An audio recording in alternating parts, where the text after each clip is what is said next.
Are you wondering how your legal settlement will be taxed? Are you afraid of being surprised by a huge tax bill on settlement money you thought would be yours tax-free? If so, you're not alone. Settling a lawsuit is complicated enough without having to worry about complex tax rules on your settlement recovery. I'm Greg Maxwell. I'm a settlement planning attorney and a certified financial planner, and I help plaintiffs and attorneys maximize settlement recoveries through tax planning. So today I'll answer the 10 most frequently asked questions that I get about whether money from a legal settlement is taxable. Understanding if you'll be taxed is crucial for keeping as much of your hard-won legal recovery as possible. A little tax planning can make a huge difference. So if you have questions like, will I owe taxes on my settlement? Or can I deduct my legal fees? Or are there any tax planning strategies I can use to pay less in taxes on this settlement? Be sure to watch through to the end of this video. Please note, the information shared today is intended for general informational purposes only and is not intended to be tax advice. So with that said, let's dive into the top 10 settlement tax frequently asked questions. Question number 1. What is the default rule about paying taxes on settlement money?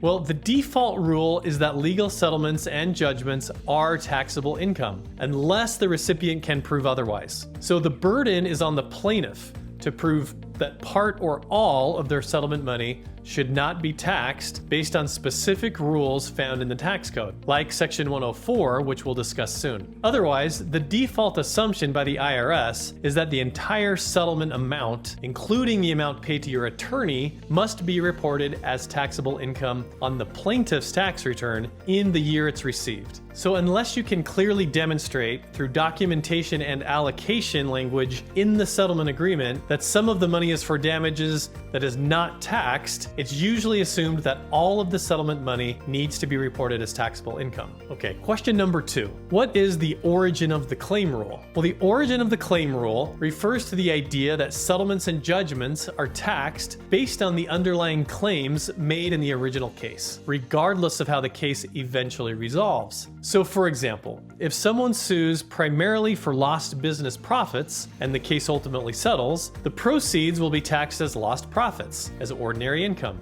even if the settlement agreement doesn't say that specifically. So the reason you started the lawsuit in the first place decides how the money you ultimately get from the settlement or judgment is taxed. Basically, how you're taxed depends on the main issue at the origination of the lawsuit. That's why the rule is called the origin of the claim. This rule applies even if the case settles quickly with minimal litigation. How the lawsuit is described when it first starts often largely determines the tax result. Okay, so question number 3. Are personal injury settlements taxable? Well, in most cases, no. Money you get for personal physical injuries, for things like car accidents, medical malpractice mistakes, or slip and falls, is not taxed because of a rule called Section 104A2 in the tax code. Section 104 is a major exception to the normal rule that says that settlement money is taxable. Section 104 excludes settlement money received for personal physical injuries and physical sickness. So this means that money from the settlement for medical costs, lost wages, pain and suffering, and other losses from physical harm do not need to be reported as income. However, keep in mind that extra money awarded to punish the defendant, which we call punitive damages, and any pre- or post-judgment interest awarded for your personal injury settlement are still taxed like regular income. Section 104 only helps with the money you get to make up for the injuries that you suffered. And these are called compensatory damages, not the extra punitive damages or interest awarded before or after the court decision. And we'll talk more about this in question number 7. So question number 4, are employment settlements taxable? This is a question we often get. So settlements and judgments for employment discrimination and retaliation, wrongful termination, and other workplace-related claims are fully taxable under the origin of the claim doctrine because they do not arise from a personal physical injury or sickness. Even if you experienced emotional distress or physical symptoms due to the workplace harassment or discrimination, the original nature of the lawsuit, the origin of the claim, was not physical. So money received from any settlement is considered taxable income. The only way an employment case settlement could be tax-free is if the claims included damages solely stemming from a physical injury or sickness caused in the workplace. So absent a claim like a back injury from lifting boxes, employment cases do not involve physical injuries. So the damages compensate for other workplace wrongs and therefore are taxable. All right, Frequently asked question number 5. Is a settlement for lost wages or lost income taxable? Yes. In an employment lawsuit, if part of the settlement is compensation for lost wages or lost income, that amount would be fully taxable as ordinary income. So if an employment settlement agreement states that a portion of the settlement is to compensate for back pay, front pay, or other lost wages, you'll have to pay regular taxes on that part. Plus, you'll also have to pay other work-related taxes like FICA and Medicare. Question number 6. Is a settlement for emotional distress taxable? Yes. Damages awarded for emotional distress are generally taxable as ordinary income, even if you had physical symptoms due to the emotional harm. So the tax code distinguishes between damages for physical injuries and emotional distress. So physical symptoms like headaches, insomnia, and stomach conditions like ulcers resulting from emotional distress are not considered physical injuries or sickness for purposes of the Section 104 exclusion. So even if emotional distress caused physical symptoms, any compensation you receive would still be taxable. So money you get for emotional distress can only be tax-free if it's because of a physical injury, sickness you had, like a car crash or a doctor's mistake. So basically the origin for the lawsuit has to be about a personal physical injury. So emotional distress on its own, regardless of symptoms, does not qualify as physical harm and as a result would be taxable. Frequently asked question number 7. Are punitive damages or pre or post-judgment interest taxable? Yes, extra money given as punitive damages and any interest before or after the court decision are taxed like regular income. The Section 104 exclusion for physical injury damages does not apply to any punitive damages or pre or post judgment interest, even if they are awarded in a personal injury case. Punitive damages are given to punish egregious behavior of the defendant, not to compensate the plaintiff. So they're always taxed as regular income no matter what the case is about. So even if you get tax-free money for physical injuries, any extra punitive damages money you get is taxed. Interest awarded by a court before and after a court judgment is always taxed. This is because the interest money you receive is to pay you for the lost value of money over time. So the IRS doesn't allow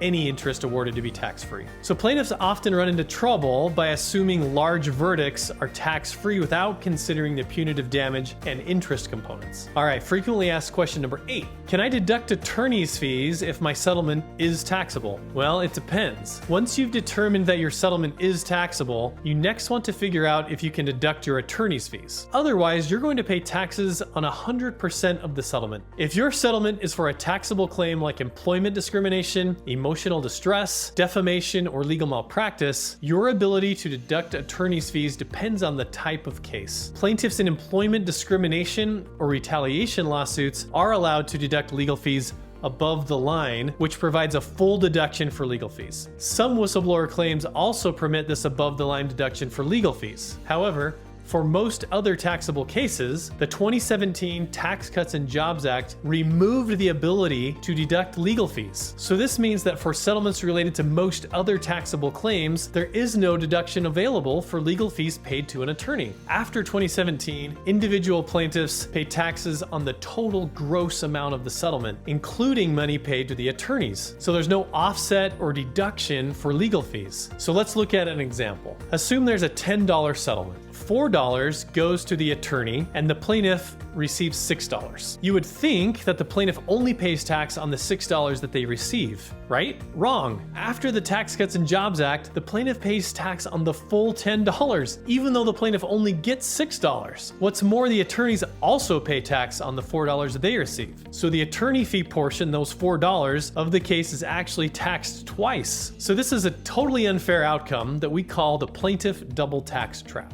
The plaintiff double tax trap continues to be a challenge for plaintiffs outside of employment retaliation, employment discrimination, and some whistleblower cases. But there is a solution to the plaintiff double tax trap, which I'll talk about next. So question number 9, is there any way to avoid the plaintiff double tax trap if I can't deduct my legal fees? Yes, there is one viable tax planning tool that can avoid the plaintiff double tax trap. The solution is called the Plaintiff Recovery Trust. The Plaintiff Recovery Trust allows plaintiffs to avoid paying taxes on the attorney fee portion of their legal settlement in cases where those fees would otherwise not be deductible. So by excluding the attorney attorney's fees from the plaintiff's taxable income, the Plaintiff Recovery Trust enables plaintiffs to keep a much larger portion of their settlement after taxes. With the Plaintiff Recovery Trust, plaintiffs can often double or even triple how much money they get to keep after paying taxes. It is a powerful tax planning tool. All right, frequently asked question number 10. Are there any other tax planning strategies I can use to pay less in taxes? Yes, one of the most powerful and common tax planning strategies we use with plaintiffs all over the country is called a structured settlement annuity. A structured settlement annuity provides significant tax benefits for plaintiffs receiving taxable settlement awards. A structured settlement annuity works in any case where the settlement is taxable, regardless of whether the plaintiff can deduct legal fees. So here's how a structured settlement annuity works. Rather than receiving the entire taxable settlement amount in one lump sum payment in the year of settlement, the settlement funds are used to purchase an annuity. The annuity provides the plaintiff with regular payments over a set number of years into the future. So this payment structure allows plaintiffs to spread out the taxable income over multiple years, meaning the plaintiff is only taxed when they receive the annuity payments in the future. So by spreading out the taxable income over multiple years, the plaintiff is taxed at a lower overall marginal tax rate each year, rather than owing taxes all in one year at most likely the highest tax rate. So this substantially reduces the total taxes the plaintiff pays over time. And what's more, the funds inside the annuity grow tax deferred, meaning the total amount paid to the plaintiff over time is more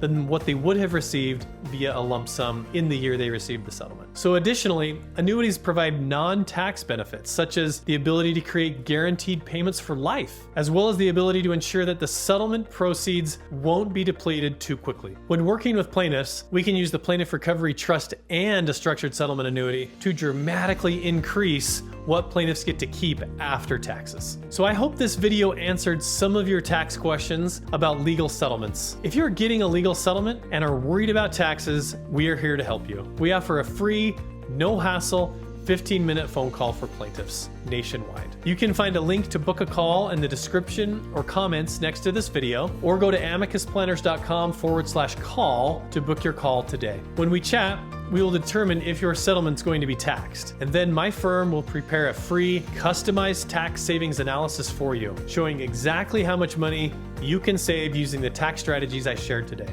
So in the meantime, check out our proprietary no-cost settlement tax savings calculator at settlementtaxcalculator.com. This calculator will estimate how much you'll have to pay in taxes, and more importantly, it shows you how much more money you keep by using one or both of the strategies I mentioned in this video. But please don't wait to reach out, since all of the tax planning strategies we discussed today have to be set up before settlement, before you sign that final release agreement. It's sad to see someone pay way too much in taxes because they just didn't work with us to do some simple planning before settlement. So thank you so much for watching, and I look forward to speaking with you soon.